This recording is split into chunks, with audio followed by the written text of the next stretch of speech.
Andrew Mountbatten Windsor, kemunduran Royal Lodge, dan krisis monarki terbesar dalam satu abad. Kepergiannya tak terhindarkan. Pria yang selama beberapa dekade dikenal sebagai Duke of York tidak lagi secara publik disebut sebagai pangeran.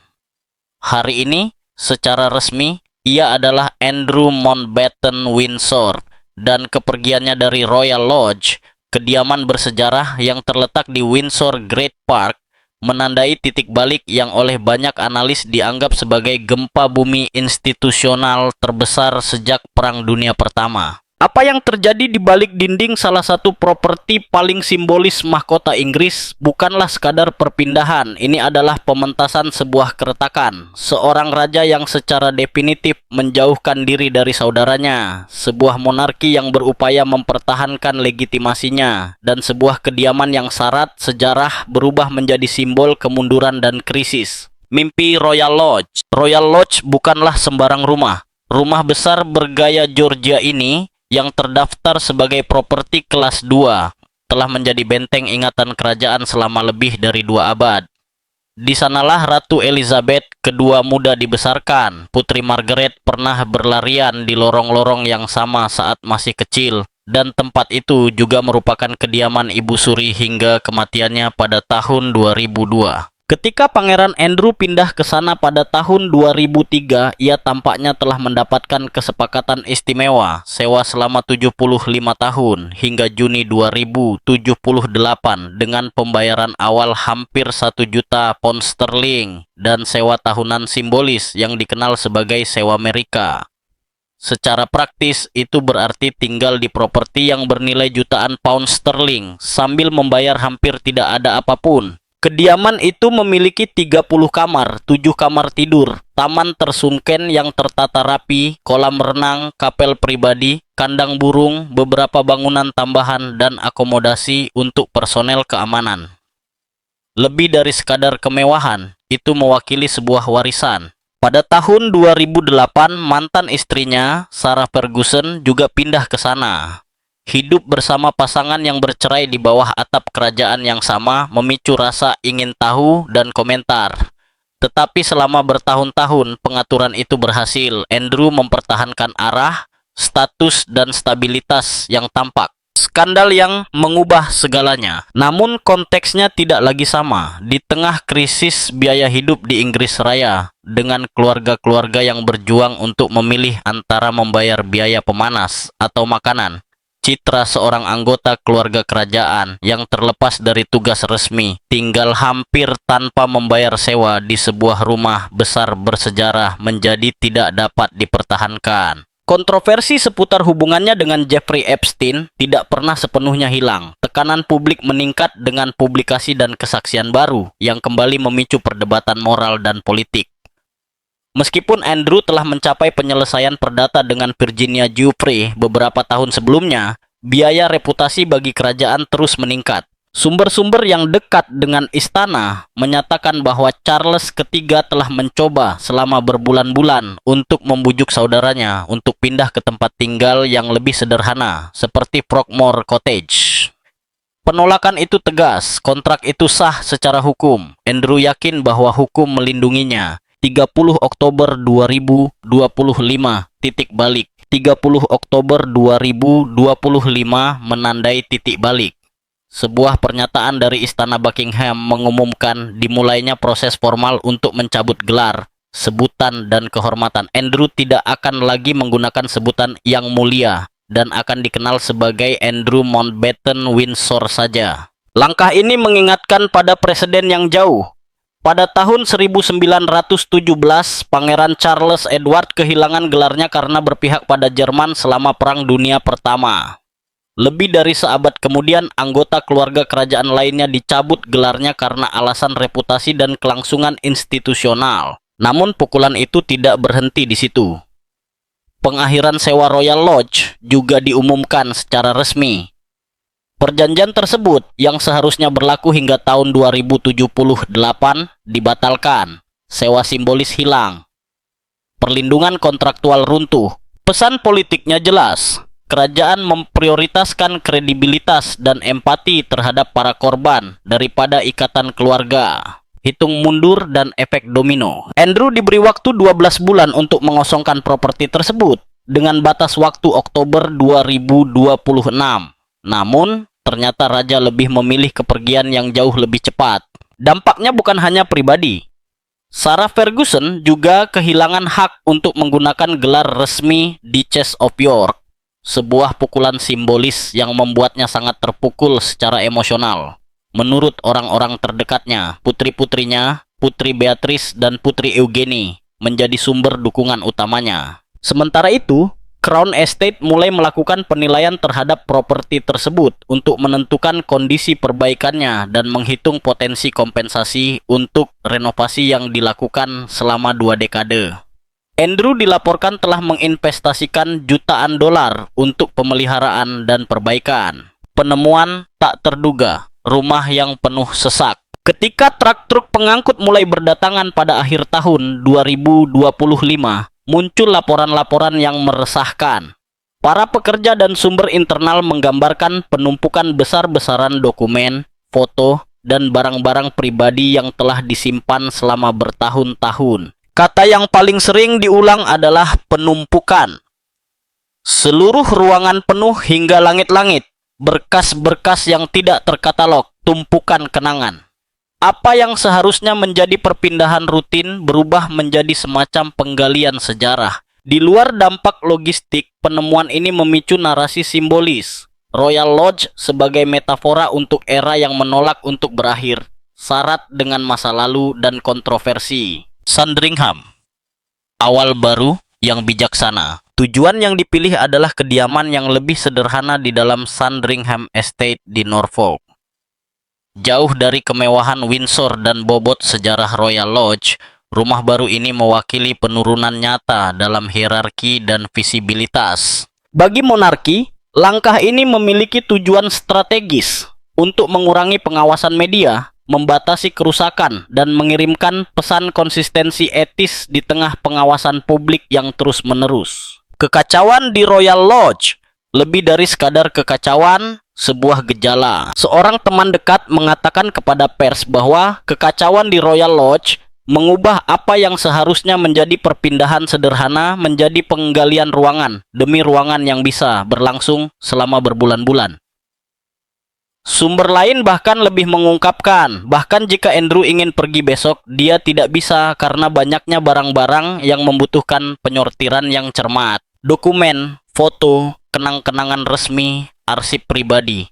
Ini bukan sekadar akumulasi materi, ini adalah penolakan emosional untuk meninggalkan masa lalu. Seorang pangeran yang pernah menduduki posisi sentral dalam kehidupan publik Inggris, kini berlindung di antara kertas dan kenangan, seolah-olah mengatur benda-benda ini sama, artinya dengan menerima realitas barunya. Dampak praktisnya langsung terasa. Raja Charles III telah membayangkan transisi yang relatif cepat. Namun, besarnya kekacauan tersebut berarti prosesnya akan berlarut-larut, setidaknya hingga 19 Februari 2026, ulang tahun Andrew yang ke-66. Unit penyimpanan disewa untuk barang-barang berlebih. Setiap ruangan membutuhkan pembersihan yang sistematis. Setiap keputusan, apa yang harus disimpan, apa yang harus dibuang, adalah pengingat tentang apa yang tidak akan pernah kembali. Dan kemudian datang pukulan finansial. Penilaian Crown Estate menyimpulkan bahwa Duke kemungkinan besar tidak akan menerima kompensasi apapun atas pengakhiran sewa lebih awal. Meskipun telah membayar 1 juta pound sterling di muka dan menginvestasikan jutaan lebih banyak untuk renovasi, kondisi properti tersebut tidak memenuhi standar yang ditetapkan. Kerusakan, perbaikan yang belum selesai, dan kerusakan yang terkait dengan penyimpanan yang berlebihan membuat pengembalian dana tidak berlaku. Sederhananya, dia kehilangan kediamannya dan tidak mendapatkan apapun kembali. Marsh Farm, dari rumah mewah aristokrat menjadi rumah pertanian yang rusak. Kabar tentang tujuan barunya mengejutkan bahkan para pengamat kerajaan yang paling berpengalaman. Marsh Farm, sebuah pertanian kecil yang masih beroperasi di Wolverton, sekitar 3 km sebelah barat Sandringham House, telah kosong selama bertahun-tahun setelah kematian petaninya. Mereka yang pernah melihatnya menggambarkannya sebagai tempat yang bobrok dan sangat rusak. Kontrasnya sangat mencolok. Andrew beralih dari 30 kamar, kapel pribadi, kolam renang, kandang burung, dan taman hias ke sebuah tempat tinggal pedesaan yang oleh beberapa rekan dekatnya digambarkan sebagai seukuran kotak sepatu. Dari lingkungan yang dirancang untuk tugas-tugas resmi ke ruang yang hampir tidak cukup untuk kehidupan menyendiri. Yang benar-benar diinginkannya, menurut sumber internal, adalah Wood Farm, bekas tempat peristirahatan Pangeran Philip yang lebih besar dan lebih nyaman. Namun pilihan itu dikesampingkan. Alasannya bukan arsitektur, tetapi strategis. Wood Farm akan menempatkannya terlalu dekat dengan keluarga selama acara-acara seperti Natal. Jarak 2 mil ke Mars Farm bukanlah kebetulan. Itu telah diperhitungkan. Sebuah perimeter simbolis dan fisik. Komentator kerajaan Richard Fitzwilliams mengatakannya secara belak-belakan. Menjaga Andrew di Sandringham dalam arti tertentu adalah cara untuk mengendalikannya. Renovasi di tengah hujan dan ketergantungan yang direncanakan. Pada Januari 2026, kru konstruksi datang ke Mars Farm. Pagar baru setinggi 2 meter menggantikan kawat berduri. Kamera pengawasan terpasang di sekeliling area. Sistem pengawasan diintegrasikan. Setidaknya 6 pekerja bekerja di tengah hujan untuk membuat properti tersebut layak huni seminimal mungkin. Namun, masalah segera bertambah banyak. Peternakan itu kekurangan garasi yang layak untuk kendaraan mewah Duke. Sesuatu yang, menurut orang-orang terdekatnya, membuatnya tidak senang. Tidak ada ruang untuk staf tetap. Solusi yang diusulkan oleh raja bersifat pragmatis, tetapi mengungkapkan sesuatu, menyediakan petugas kebersihan, tukang kebun, dan juru masak dari Sandringham secara berkala. Dampak psikologis dari ketergantungan baru ini tidak dapat diremehkan. Andrew dibesarkan di istana Buckingham dengan staf tetap yang melayani setiap kebutuhannya. Sekarang dia akan bergantung pada bantuan terjadwal di bawah skema yang ditentukan oleh saudaranya. Sebuah langkah mundur simbolis yang menyoroti hilangnya otonominya. Jauh lebih kecil dan kurang mewah daripada Royal Lodge. Ringkas salah satu sumber. Sumber lain menambahkan, dia belum pernah tinggal di ruang yang begitu sempit sejak dia meninggalkan apartemennya di Buckingham. Dan saat itu dia memiliki akses bebas ke seluruh bangunan dan halaman. Ancaman lingkungan yang tak terduga. Tepat ketika cerita tampaknya tidak bisa menjadi lebih rumit, elemen baru yang meresahkan muncul. Mars Farm terletak di dataran banjir. Penilaian risiko banjir tahun 2024 untuk properti di dekatnya menunjukkan bahwa Badan Lingkungan Hidup mengoperasikan sistem peringatan dini untuk membantu penduduk melindungi diri mereka dari banjir. Ini bukan kemungkinan abstrak, ini adalah risiko yang diakui secara resmi. Dokumen tersebut memperingatkan bahwa stasiun pompa Wolverton dapat gagal karena kerusakan mekanis yang berkepanjangan atau pemadaman listrik. Jika sistem penting ini runtuh, properti seperti Mars Farm akan terancam secara langsung. Dalam kasus seperti itu, respons akan bergantung pada peralatan pemompaan sementara dan tindakan darurat. Oleh karena itu, keselamatan banjir bergantung pada infrastruktur yang rentan dan respons reaktif.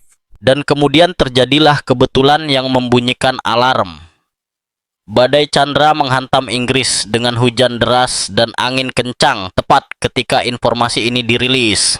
Raja Charles III harus menutup taman bermain anak-anak di Sandringham karena alasan keselamatan. Para pengamat mencatat bahwa potensi kesulitan Andrew terkait banjir mulai terlihat secara langsung. Keamanan sebagai argumen resmi. Pada Maret 2025, selama kunjungan Presiden Ukraina Volodymyr Zelensky ke Raja Charles III, drone terdeteksi terbang di atas area Sandringham.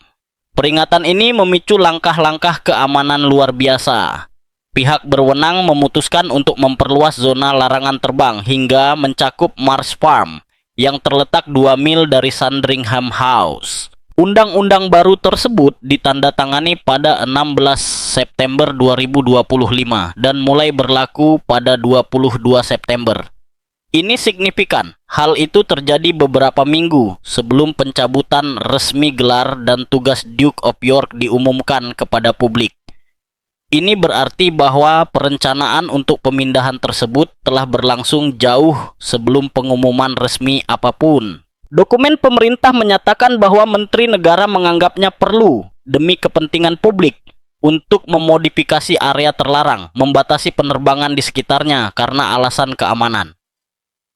Namun, para ahli dalam perlindungan infrastruktur kritis mempertanyakan apakah Marsh Farm dapat mencapai tingkat keamanan yang ditawarkan oleh Royal Lodge yang terletak di dalam Windsor Great Park yang dilindungi. Secara paradoks, sumber internal mengisyaratkan ironi yang tidak nyaman. Mempertahankan Andrew di Royal Lodge, di mana infrastruktur keamanan sudah mapan, mungkin lebih murah daripada membiayai perlindungannya di Norfolk dari awal. Biaya yang akan ditanggung raja secara pribadi. Royal Lodge, semua yang hilang. Kepindahan ini bukan hanya bersifat geografis, tetapi juga simbolis. Di Royal Lodge, Andrew menikmati fasilitas yang mewakili tradisi yang telah mapan selama beberapa dekade. Kolam renang pribadi, kandang burung, taman tersunken yang ditata dengan teliti, dan akses langsung ke kapel kerajaan All Saints untuk ibadah pribadinya. Ia juga memiliki 6 pondok yang berdekatan untuk staf dan pengunjung, sebuah rumah untuk tukang kebun, akomodasi terintegrasi untuk polisi, dan tim di lokasi 24 jam. Bahkan garasi pun diadaptasi untuk koleksi kendaraan mewahnya. Di Marsh Farm, semua itu hilang. Staf akan dibagi dengan tim Sandringham, dengan jadwal yang tidak dapat ia kendalikan. Logistik berubah, privasi berkurang, dan kemandirian menurut orang-orang terdekatnya menurun. Seorang teman merangkum perasaan Duke dengan pernyataan yang blak-blakan. Dia benar-benar tidak menginginkan Marsh Farm. Tetapi, pemberitahuan penggusuran resmi tidak memberi ruang untuk bermanuver. Perpisahan dengan Sarah Ferguson. Jika langkah itu sudah merupakan pukulan berat, keputusan Sarah Ferguson menggarisbawahi besarnya perubahan tersebut. Sejak perceraian mereka pada tahun 1996,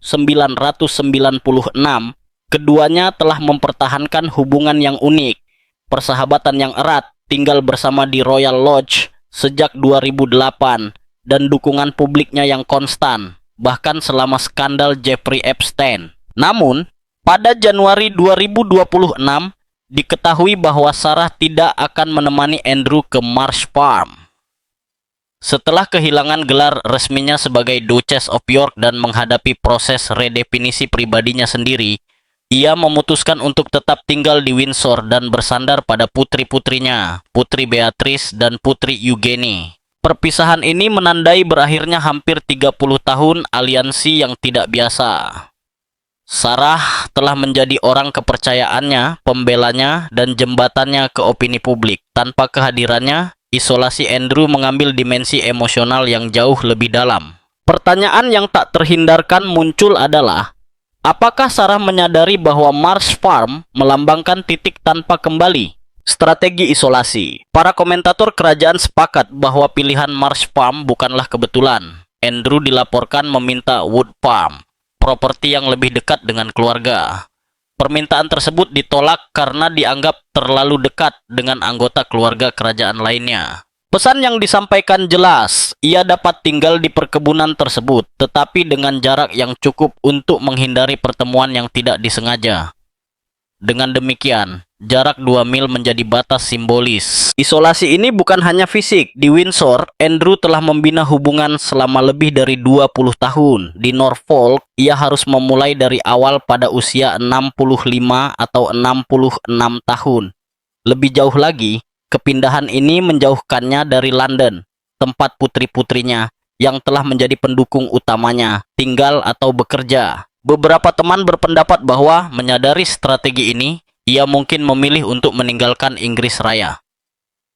Timur Tengah, khususnya Dubai dan Uni Emirat Arab, disebutkan tempat ia mempertahankan hubungan bisnis yang telah lama terjalin. Di lingkungan tersebut, skandalnya mungkin tidak akan mendapat perhatian media yang sama. Pada pertengahan Januari 2026, sebuah pengungkapan sekali lagi mengguncang fondasi monarki Inggris. Marsh Farm mungkin bukan kediaman tetap Pangeran Andrew, melainkan hanya akomodasi sementara tujuan akhirnya diputuskan.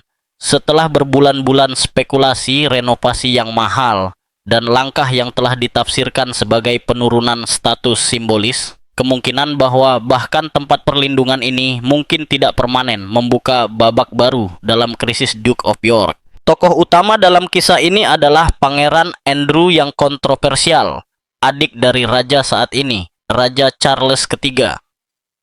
Sejak pengunduran dirinya dari kehidupan publik setelah skandal Jeffrey Epstein, situasinya terus memburuk.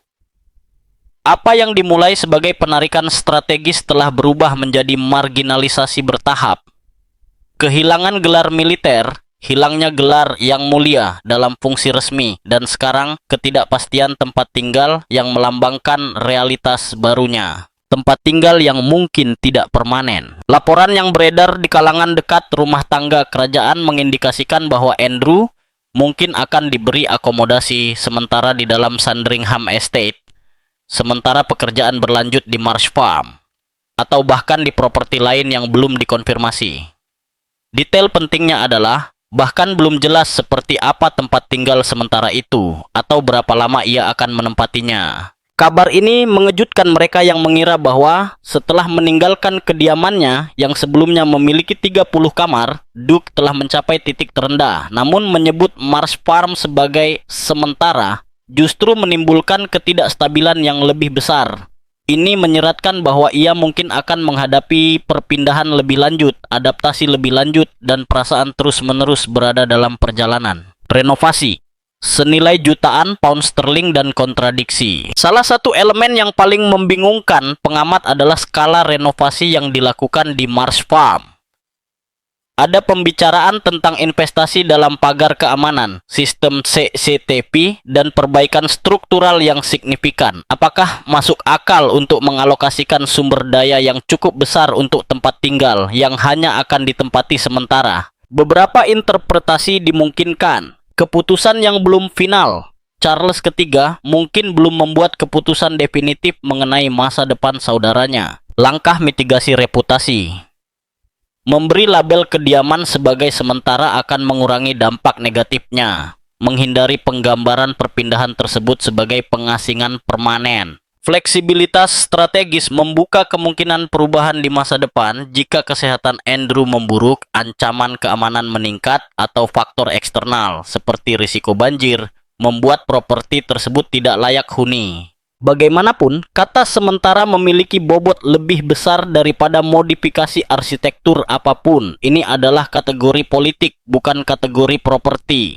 Dari pangeran aktif menjadi tokoh yang terpinggirkan. Transformasinya sangat radikal. Andrew beralih dari tinggal di rumah besar dengan banyak kamar dan sewa nominal menjadi bergantung secara finansial pada saudaranya. Dari menjalankan tugas resmi atas nama kerajaan menjadi anggota yang canggung dan kehadirannya di depan publik dikelola dengan hati-hati. Kontrasnya bukan hanya material, tetapi juga identitas.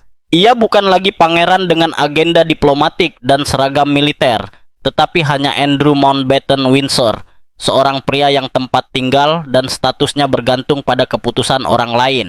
Selain itu, pihak berwenang penegak hukum terus mengevaluasi tuduhan terkait hubungannya dengan Epstein, termasuk laporan tentang pertemuan yang diatur di masa lalu.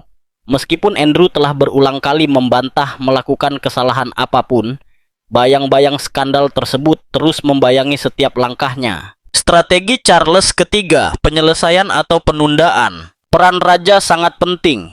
Charles III telah mengambil langkah-langkah yang belum pernah terjadi sebelumnya terhadap saudaranya sendiri, memprioritaskan stabilitas institusional daripada ikatan keluarga.